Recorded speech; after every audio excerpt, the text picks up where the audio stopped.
One of the strange events of life is that one of the bestsellers of the world was written by a man who was in prison for the third time. And he was in prison for preaching the gospel. Now, the book that he wrote has shaped the lives of millions of people, Christians and non-Christians alike. It has been translated into nearly as many languages as the Bible itself has been translated into. The man, of course, is John Bunyan, and the book is, you guessed it, Pilgrim's Progress. So without taking too much of time into explaining what it all is about, we know that Christian or Pilgrim is the protagonist of the story. He is the hero of the story, and the story is told through his journey from the city of destruction all the way to the celestial city. Now, through the happening of events, a man called Evangelist comes to speak to the entire city, and Christian is the only one who gives ears to him. So Christian now sets out because he now realizes that there's a heavy burden on his shoulder. And as he goes out, a couple of other characters also follow him, and they are with the purpose of pulling him back and not encouraging him. So you would find that is quite a counterintuitive situation. So he goes out, and not long before he goes on his journey, he finds that he's caught in a thick fog, and because of the thick fog, he finds himself and his friend Pliable in what is known as the Slough of Despond. Now, the Slough of Despond is a picture as a muddy slump, so he finds himself stuck over there. Now, the other gentleman called Pliable, he somehow struggles and makes his way out, but then Christian is stuck there. He can't move, so he does the wisest thing that he could do. He cries for help. Now, help comes. Help is a picture of the Holy Spirit in the life of the Christian who pulls him out. And listen to what the conversation ensues between Christian and help. So Christian says, "Sir, since this path leads from the city of destruction to the gate over there, why hasn't this patch of ground been repaired so that travelers might pass through more safely?" Now, help answers, "This muddy bog cannot be fixed. It is the place where all the scum and the filth that comes from the conviction of sin constantly flow in. And that is why it is called the Slough of Despond. Whenever a sinner becomes aware of his lost condition, fears, doubts, and discouraging thoughts arise in his soul. All of these gather and settle down in this place, and that is what makes this ground so bad." So if you think that a Christian would be saved from despondency, discouragement, disheartenment, you need to think again. Now, I don't need a show of hands, but I know that scarcely anyone sits in this room who has not gone through discouragement, who has not gone through despondency or some form of heartache wherein they throw in the towel and say that I'm done, enough is enough. Now, one of the greatest prophets of the Old Testament was Elijah, and we shall look at a brief episode in the life of Elijah as written in 1 Kings 19. Now, I do not have deep theological reflections at this moment, but I do have some practical pointers, and I pray that the Lord would use it to bless your hearts. I've titled this, I was struggling between two titles. I've called this Life Lessons from Cloudy Days and Dark Nights. I don't think there was any clouds other than the clouds on Mount Carmel, but then it looks like cloudy days and dark nights are something that Christians would face. But then I was also looking at another title called Refresh, which is in fact an acronym that I have given to the 7 steps that a Christian can look at to climb up from the the pit of despondency. So I've also subtitled the 7 stepping stones to help us climb back when our hearts hit rock bottom. So I have some real practical reflections this morning. I pray that you would pay close attention. So if you have your Bibles, and I believe you do, please pull it out and turn to 1 Kings 19. There would also be the scriptures up on the screen, but then it would be best if you'd read it in your own Bibles to see that I'm not making things up. All right? Right off the bat, I want to lay it out there that R is for remember, everyone struggles. Remember, even the strongest struggle. So let's take a step back and see what has happened in the life of Elijah. You might be familiar that the chapter preceding this was one where Elijah had that great showdown on Mount Carmel.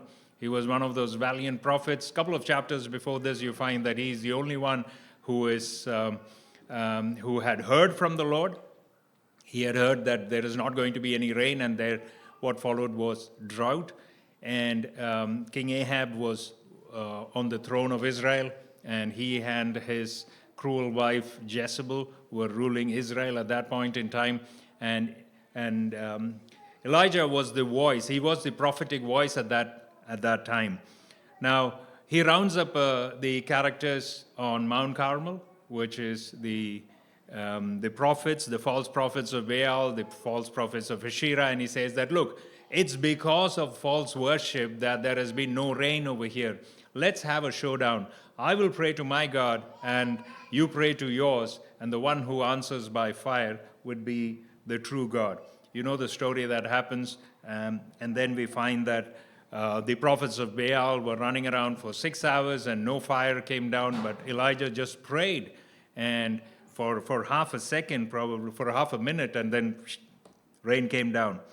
And to top it all off, you find that Elijah now has supernatural power, and he runs ahead of the chariot of Ahab from Mount Carmel to Jezreel, about 30 kilometers. He's on foot, and he overtakes the chariot. So you find that supernatural victory has come. But now, right after victory, he goes into a slump, because if you read verse 1, we find the reason. Ahab told Jezebel all that Elijah had done and how he had killed all the prophets with the sword. Then Jezebel sent a messenger to Elijah, saying, "So may the gods do to me and more if I do not make your life as the life of one of them by this time tomorrow." Then he was afraid. He rose, he ran for his life, and came to Beersheba, which belongs to Judah, and left his servant there. But he himself went a day's journey into the wilderness and came and sat down under a broom tree. And he asked that he might die, saying, "It's enough now, O Lord. Take my life away, for I am no better than my fathers." So, you see, right in verse 1 itself, we find that Ahab told Jezebel all that Elijah had done and how he had killed all the prophets. And verse 2, Jezebel sent a messenger. That was unexpected. Unexpected because Elijah thought that now things are going to change. Look at the showdown that has happened, the fire that came down, and all the prophets of Baal have been killed. Now there's absolutely no reason why people should not worship the true God. But then what happened is that due to his, you could say, wrong expectation and the unexpected event of a woman sending forth a threat, he became afraid. You and I live in a time when unexpected things happen. We think that life is going smooth in one direction. Suddenly there would be a curveball. An unexpected event happens. And then if you see, look at the verbs over there. He was afraid, he ran for his life, he left his servant there, he went into the wilderness, and he prayed for death. You know what that means? It means Elijah was quitting. He was giving up. He said, "I've had enough, I'm ready to die. That is it. I can't deal with this anymore." I can't do it anymore. Elijah wanted to get as far away from that which was causing him pain. See, one of the things you and I need to understand is that we want to flee away from pain. That which causes pain in us, we don't want to dwell there. That which causes heartache, that which causes the most wrenching pain within us, we don't want to be there. So if it's ministry, you want to leave ministry. And sadly, if it's a family, there are people who want to drop the family and go. And that's why you find divorce rates are equally high among Christians as among non-Christians, because you want to get away from that pain. You don't want to deal with that pain. Elijah didn't want to deal with it, so his response was that he started fleeing, started getting as far away from the source of pain. We also behave like that. So elders and leaders, please pay attention. There might be people who come and tell you stories of their pain. And what you need to do is you need to realize that what they are telling you is just the symptom. But then you need to dig a little bit deeper and find out what the source of that pain is. And then you'd be able to counsel them best. So it was Elijah's ministry that was causing him pain. I don't know what is causing you pain. Let me try to throw out a few things out there. What about spiritual burnout? What about unmet expectations? Could happen in a family, couldn't it? That I thought so. There are so many stories that we have heard where husband tells the wife that you were not like this before marriage. Or the wife tells the husband the same thing. Say that you were not like this. I was not expecting this. Unmet expectation. What was Elijah expecting? He was expecting a revival. And what did he get? Persecution. Self-pity. That could be the source of pain. For being too harsh on yourself. But the story gives us at least a couple of 3 hints why Elijah was diagnosed with this fleeing or running away from pain. Number 1, he was physically worn out. Physically worn out. His run from Mount Carmel to Jezreel was approximately 30 kilometers on foot. And he fled from Jezreel. He went south from the northern country of Israel. He went south into Judah. And he went to Beersheba. That was another 160 kilometers. And from there, he went 1 day's journey into the wilderness. That's about 12 or 13 kilometers at least. That's what one could walk from 6 a.m. to 6 p.m. That's the Jewish day of walking. 12, 13 kilometers maybe. And then from there, he went on to Mount Horeb, which was another 320 kilometers. Well, he's not yet in Mount Horeb, but let's look at the math. He's already traveled 200 kilometers. Number 2, he was emotionally disturbed. Why? Because he expected something. His expectation came off the seams. He was expecting someone to pat him on the back and say, "Well done." But then all he got was Jezebel breathing down his back. 3, he was spiritually drained. Usually a slump comes after a spiritual high. One of the most depressing days for pastors is Monday, because Sundays they preach and they feel that the world is going to change, but then the people go back to their ordinary jobs, doing their ordinary things, and the preacher goes into a slump. So Mondays, the counselor's office is quite busy, full of pastors. No, just kidding. So being low does not mean being lost. That's the principle I want to leave with you. If you feel low, it does not mean you are lost. Recognize that it is just being part of human, being a human. E, escape from isolation. Look at verse 3 and 4 again. It says, "Then he was afraid, he rose, he ran for his life, came to Beersheba, which belonged to Judah, and left his servant there." Why? This was the one man who was there with him, and usually the servant of a prophet is not actually one who is a menial servant or a slave. He's one whom he is mentoring. So the prophets, usually if you read your Old Testament, you find that they had something called a school of prophets. Elijah had one, Elisha had one. And these are people who would serve the master. And the same tradition is carried forward into the New Testament, where you find that the Pharisees, the rabbi, would actually have some people under him, and then he would call them. He would say, "Follow me," and you find that happening in the New Testament as well. But anyway, this man was his companion. This man was someone who would stand with him, who would pray with him, and even perhaps pray for him. But he left his servant there by himself. Maybe he was thinking, Jezebel wants to chase me down. Let me spare his life. But that's a mistake. Because you find that when you go a day's journey into the wilderness, you have no one over there but yourself and your tormenting thoughts. He went into a day's journey and he sat down under a broom tree. Literally, that means that he settled down.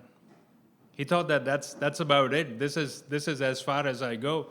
Nobody is going to look for me in Judah. Neither is anyone going to look for me in Beersheba, in the wilderness. We do that. Sometimes we get into our rooms, we close the door, and we pull the curtains. We have no association with people around us. We don't want to talk to anyone because we want to wallow in our own self-pity. It's saying we are lost. So here's another principle. Isolation fuels despair, while community provides safety. Your isolation, it fuels despair, while if you come out and have community, it provides safety. I agree that there is a time for silence and solitude when you should go down into your room and close the door and pull the curtains and talk to the Lord. But then this is not such a time. This is a time that he needs help, but he left the only one who could stand with him. And that's where exactly the devil wanted him. And that's exactly where the devil wants you. He wants you alone. He wants you isolated. There's a jungle proverb that says that the banana that leaves the bunch gets eaten. Isn't that true? The coal that leaves the hearth dies out. So if you're tempted to isolate yourself, don't. Talk to someone. Talk to your elders. Talk to some Christian friends. Talk to some mentors. Talk to a trusted Christian counselor. But please, do not hear what I'm not saying. I'm not saying that you should not get medical help. I'm not saying that you should never visit a doctor or a counselor and get some help if you are struggling with isolation, despondency, despair, even despairing for your own life. But what I am saying is that there is a community here in church that's ready to help you. So there's a phrase that may be overused, but let me risk it again. That phrase is reach out. Reach out. Even a 5-minute chat with someone could help pull you out from that pit. So here's the third stepping stone. Feed your body and rest your soul. Feed your body and rest your soul. Verse 5-8. And he lay down and slept under a broom tree. Isn't that good? He just was so tired that he slept under the broom tree. And behold, an angel touched him and said to him, Arise and eat. And he looked, and behold, there was at his head a cake baked on hot coals and a jar of water. And he ate and drank. And listen to this, he lay down again. He was so despondent. And the angel of the Lord came again a second time, touched him, and said, Arise and eat, for the journey is too great for you. I love this. I love this. This is God's ministration unto the man who was down and hit rock bottom. And he arose and ate and drank, and he went in the strength of that food 40 days and 40 nights to Horeb, the mount of God. Even though Elijah wanted to flee, God knew exactly where he was. Did you notice?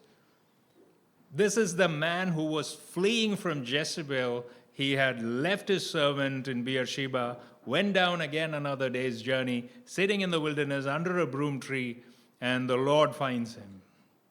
Isn't that great? That's an encouragement for you that even though you might take an excursion into the wilderness, the Lord knows exactly where you are.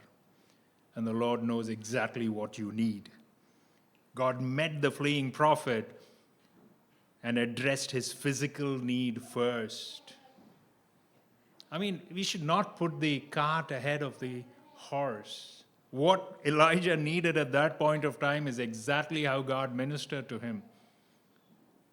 We read a psalm earlier. It says that the Lord heals the brokenhearted. He's the one who knows that we are brokenhearted. This man was brokenhearted. And God met him at this point of need. The word translated angel in both Greek and Hebrew could also mean messenger. So this man, this angel came as a messenger, as someone who was delivering a message. And this message was take and eat. Very simple message, but a very timely and a profound message as well. So sometimes what a weary soul needs is not another Bible study, not another lecture, not another sermon, but just a bowl of soup, perhaps. So if someone comes to you and says that, brother, I feel I'm at the bottom of my wits, not my wits ends, I'm hitting rock bottom, don't scream in his ears and say, I'm ashamed of you. I mean, that's most unhelpful, right?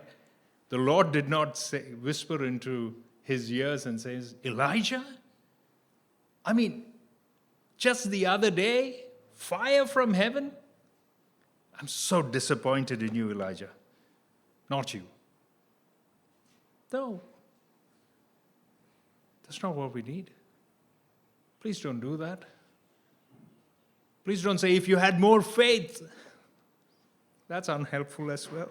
It was not that Elijah had lost faith. It was that his vision was blurred. He didn't have that clarity of thought. His mind was foggy because his heart was churning. He was in a place of discontentment. He was in a place of disappointment. And then notice what happens. Elijah, when the messenger tells Elijah to eat the second time, he says, the journey is too great for you. What journey? Elijah was not even planning to go anywhere. So between those verses, I think that the Lord had already spoken to him and said, meet me in Horeb. Isn't that great? The Lord knows where you need to be, and he's intimately aware of all your movements. Psalm 139 verse 3 says that you search out my paths and my lying down and are acquainted with all my ways. He knows how far I've traveled. He knows how far I need to get. He knows where you are in your journey. The heart might be wrenched, the heart might be sick, but he knows where to take you. But then he allows you to rest. Elijah just slept, ate, slept. That's good. That's really good. Listen to what D. Martin Lloyd-Jones, a successful medical doctor who later became a pastor, he wrote, you cannot isolate the spiritual from the physical, for we are body, mind, and spirit. The greatest and the best Christians, when they are physically weak, are more prone to an attack of spiritual depression than at any other time. And there are great illustrations of this in the scriptures. Absolutely. One of his best-selling books is called Spiritual Depression. I recommend it to you. It's a fantastic read. So when you find yourself discouraged, just take some rest. That'll help. The fourth smooth stepping stone to rise up from the pit of despair is reveal your heart to God. Verse 8 to 10 says that, and he arose and ate and drank and went in the strength of that food 40 days and 40 nights to Horeb, the mount of God. There he came to a cave and lodged in it, and behold, the word of the Lord came to him, and he said to him, what are you doing here, Elijah? And he said, I have been very jealous for the Lord, the God of hosts. For the people of Israel have forsaken your covenant, thrown down your altars, killed your prophets with the sword, and I, even I only am left, and they seek my life to take it away. So God meets Elijah at Horeb. And Elijah was questioned, what are you doing here? Perhaps it was a very gentle, compassionate question. But anytime God asks a question, it's not because he lacks answers. It's for us to do some introspection. Yeah, truly, what am I doing here? Elijah should have been prompted to think, yeah, that's right. But then listen to what he responds. Verse 10 says that, I have been very jealous for you, O Lord, the Lord of hosts. For the people of Israel have forsaken your covenant, thrown down your altars, killed your prophets, and with the sword, killed your prophets with the sword, and I, even I only am left. And they seek my life to take it away. In Elijah's response, this is what you see. See, he could hear himself. This is what I want you to also understand, that when you speak to God, when you reveal your heart to God, you hear yourself. So prayer is not just reeling off a list of things. Of course, the Lord doesn't mind. He says, make your request known unto God. But then the moment you verbalize your feelings, you begin to hear the hidden hurts. You remember if you had made a mental marker of what I said earlier about the pain, you hear the pain. Look at what he says. In Elijah's response, we hear self-pity. We hear despair and fear and accusation and dejection and anger, helplessness, and even a distorted view of reality. So sometimes it helps when we talk to God, when we are at a place of discouragement, when we talk to God, we hear our feelings and say, wow, I didn't know that I was going through so much. Many times I've found that when I talk to God, I give voice to my inner feelings. But then mind you, feelings are not always backed up by facts. They are often our response to circumstances. What was Elijah's character? Elijah's character was that he was a brave man. But the circumstances caused him to behave erratic. It's a great lesson for leaders, especially when you come together in your small groups and have your discussion and someone reveals their heart. Don't be quick to judge. Their character may be different, but they are acting out of character because of the circumstances. Jesus invited the weary and the heavy laden to come to him, and he will give rest. Reveal your heart to God. God does not chide Elijah, but invites him for a conversation with him. Now, the fifth stepping stone to climb out of rock bottom despair is expect to hear God's still small voice. Expect to hear God in the quiet. Verse 11 to 14, and he said, go out and stand on the mount before the Lord. Now this was after he had said all he'd said all that he felt. Now the Lord invites him to come.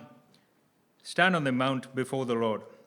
And behold, the Lord passed by, and there was great and strong wind, and you know that there was an earthquake, and there was a fire. But then a repeated phrase is that the Lord was not in it. And then when Elijah heard it, he wrapped his face, verse 13, And he went out and stood at the entrance of the cave, and behold, there came a voice to him and said, What are you doing here, Elijah? And he said, I have been very jealous for the Lord. He repeats himself. So what was God teaching Elijah? I see a couple of things at least. One, he was saying that I'm the same God who answered by fire just a few days back. I'm the same God. But then he was telling us something more subtle. He was saying that men are not changed by supernatural things. Men are changed by the still small voice of God. If it was the fire from heaven that should have changed Ahab and Jezebel and the people of Israel at that point of time, it would have happened, wouldn't it, Elijah? That's the question we need to now ponder on. And that's what the people, Pharisees, came to Jesus and said, show us a sign from heaven and we shall believe. Even now, people, when you go out and you speak the gospel to them, they say the same thing again, and they say that if the Lord heals me of X and Y disease, or if the Lord does this and that and gives me an opening here and there, then I would believe. And the Lord says, I'm not going to do that.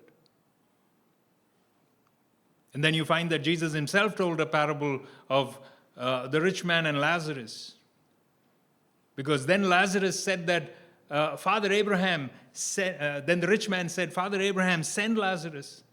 Send him from the dead, so that my brothers would, when they see a man come back from the dead, they would believe. He said, they have Moses and the prophets. What was that? You have the written word. The still small voice tells me something. It is not in the spectacular that God wants to transform us. His word transforms us in the minutiae and the quietness of his word. That was what God was teaching. And it was also telling me that if he wanted, he could have brought fire down whenever he wanted, consumed Ahab, consumed Jezebel, but that's not his ways. So many times our expectation of God is that he comes out with spectacular things.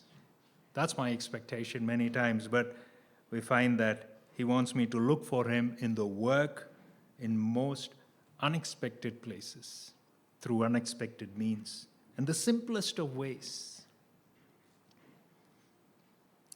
When our tendency is to get frustrated, God's remedy is to call us to just be still. Isn't that what the psalmist has said? Be still and know that I am God. We need to train our hearts and our minds to just be still. Be quiet. Just rest in his presence. Isn't that what all this is talking about? Just like God, the whole book of Jonah is not as much about the fish or even Nineveh. It's about that one man, Jonah. It was a one-on-one where God was ministering to that singular person. I think chapter 19, verse 1 to 18 is all about God ministering to that one person, Elijah. And he knows that you and I will hit rock bottom, and what would bring us out would be his still small voice. It also tells me something really profound. When a whisper is there, the whisperer is closest to us. When we hear a whisper, it cannot be that the whisper can be from a distance. That has to be a shout. It just means that in all his tenderness, all his love, the whisperer was closest to Elijah. So focus on his still small voice, and the Lord will lift you up. The sixth stepping stone that would help us is to see the bigger picture. I'll jump to verse 18 and then we'll come back to verse 15 to 17 in a bit. Verse 18 says, Yet I will leave 7,000 in Israel, all the knees that have not bowed to Baal and every mouth that has not kissed him. Elijah thinks he is alone. Here's a principle that we need to keep in mind. Discouragement distorts our perspective. It distorts our thinking. It distorts our perspective. We we go into the slump. We either have a large view of ourselves or we have too small a view of ourselves, that we are an utter failure or we are the best. At least we were the best and now we've been dropped as a hot potato, whatever. But neither this is from the Lord. What we need is a right view. Not a high view, not a low view, but a right view. The right view is that you're not the Messiah. That's the right view. I mean, sometimes we take too much upon ourselves and think that, if not for me, the Lord cannot make progress in this land. That's exactly what he said. Absolutely not, Elijah. I have 7,000 others. So step back and ask, what is God doing with me in this situation? What is God doing without me in this situation?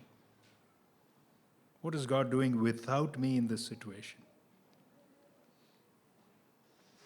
And finally, H, hold on to your purpose. Hold on to your purpose. Come back to verse 15, it says, and the Lord said unto him, go, return your way to the wilderness of Damascus. And when you arrive, you shall anoint Hazael to be king over Syria, and Jehu the son of Nimshi you shall anoint to be king over Israel, and Elisha the son of Shaphat of Abel Meholah you shall anoint to be prophet in your place. And the one who escapes from the sword of Hazael shall Jehu put to death, and the one who escapes from the sword of Jehu shall Elisha put to death. God was putting in place a way to ensure Ahab and Jezebel will pay for their sins. But then he wanted to tell Elijah, I'm not done with you. You still have a purpose.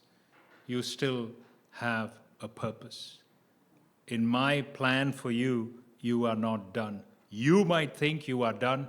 You might have hit rock bottom, but in my plans for you, you are not done. You have to go and do what I tell you.